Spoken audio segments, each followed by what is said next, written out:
In acqua si entra piano piano. Così.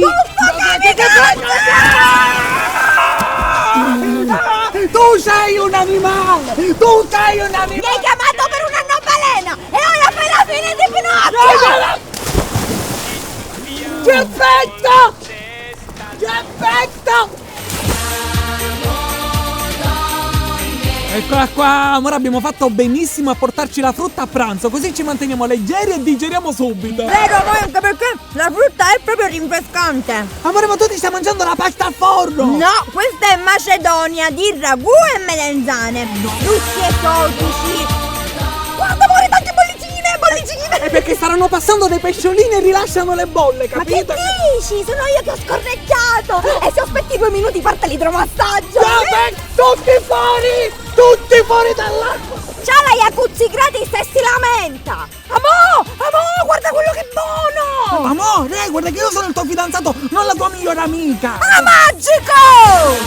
Oh!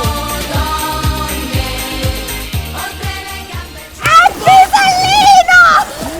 Va bene, amore, giochiamo a palla, però mi raccomando, senza disturbare le persone e soprattutto con calma! Certo, Dai. amore, certo! Rovesciata! Cristiano Ronaldo! Un zennudo! Amore, tieni bene il telo perché mi sto cambiando il costume, va bene? Ora sono nudo.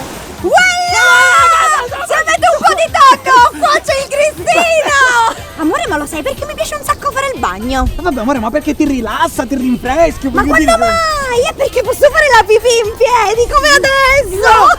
Ma dai! Ah, ma perché non sono nata maschio?